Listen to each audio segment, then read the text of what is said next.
Chapter 6. The next morning, Charlie took Raymond to have breakfast in a cheap restaurant near their hotel. A pretty waitress came to their table. "Good morning," she said. Raymond read the girl's name on the front of her dress. "Sally Dibbs," he said suddenly. 460192. Sally Dibbs was astonished. "How do you know my telephone number?" she asked. Charlie was also astonished. He looked at Sally and then at Raymond. "How do you know our number, Raymond?" he asked. "A telephone book," Raymond muttered. "In the hotel. A telephone book."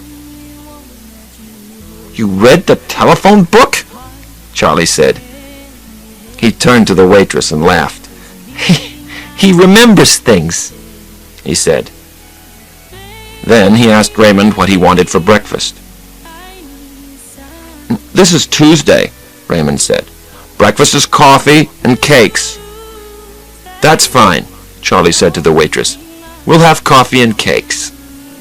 The waitress went to get the food. Suddenly, an anxious expression came across Raymond's face. "Where are the toothpicks?"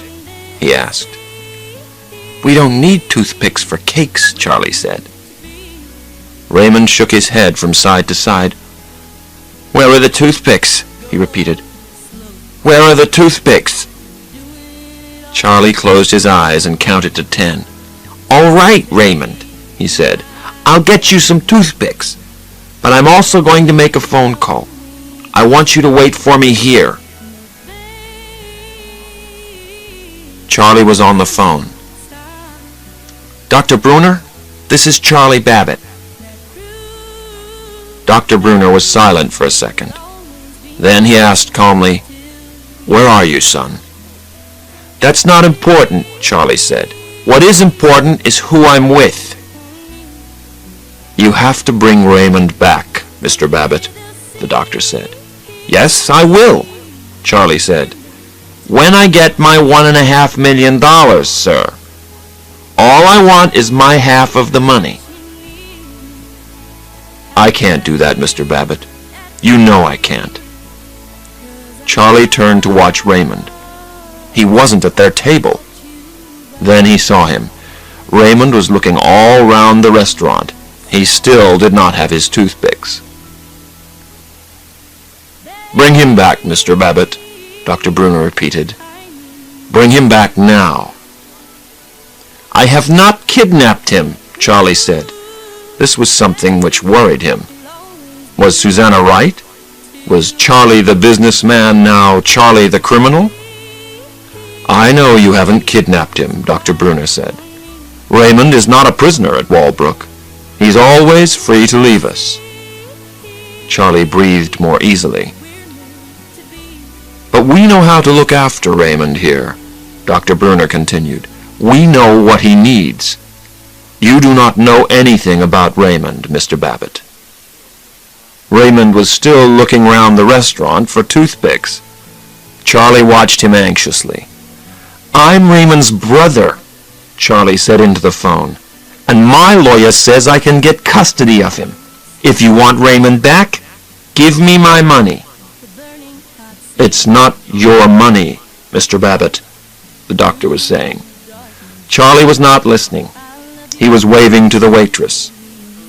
"Toothpicks!" he shouted, and he pointed at Raymond. "He wants toothpicks!" "I cannot give you what you want, Mr. Babbitt," Dr. Bruner continued. At last, Sally gave Raymond a full box of toothpicks. Raymond took the box back to their table. Charlie was getting angry. "Dr. Bruner, you've made a big mistake," he said. He put the phone down and walked over to where Raymond was sitting. "We're leaving, Raymond." Raymond stood up quickly and knocked the box of toothpicks off the table. The box fell to the floor and broke open. The toothpicks went everywhere. "Oh, Raymond!" Charlie shouted. But Raymond was looking down at the toothpicks on the floor. 82, he muttered. 82. 82, 82. Toothpicks. Charlie shook his head. Ray, there's a lot more than 82 toothpicks down there. Raymond's expression didn't change. 82, 82, 82. Of course, that's 246 toothpicks. Charlie turned to Sally Dibbs. How many toothpicks in the box? He asked. The girl picked up the box and read the number off it. 250. Charlie smiled at his brother. That was very close, Raymond, he said. Come on, let's go. We're going to the airport. I have to go back to Los Angeles. As they walked to the door, Sally Dibbs called after them. He was right. There were 246 toothpicks on the floor. The other 4 are still in the box. At the airport, Charlie telephoned his office. The news was not good.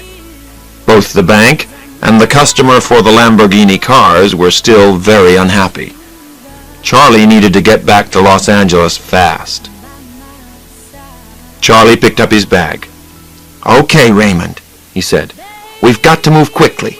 Our plane leaves in 6 minutes. Look, there it is out there. Charlie pointed out through the window at the plane.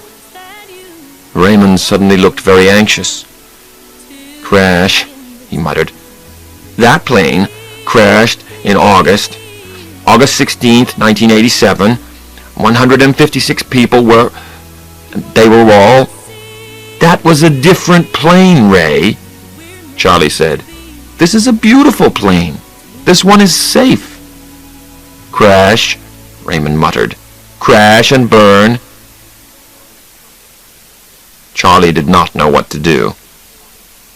They had only 4 minutes to catch the plane. We have to fly home, Ray, he said. It's important. What did you think we were doing here? This is an airport. This is where they keep the planes. Come on. Charlie put his hand on Raymond's arm.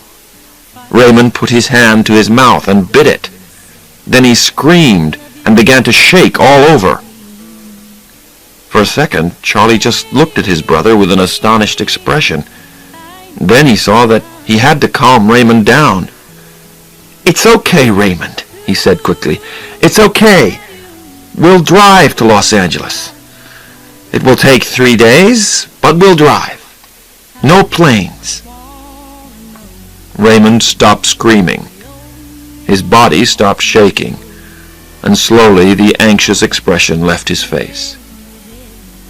I'm sorry, Raymond, Charlie said softly.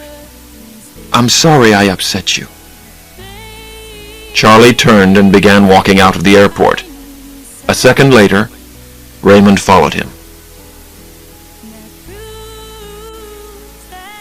Chapter 7.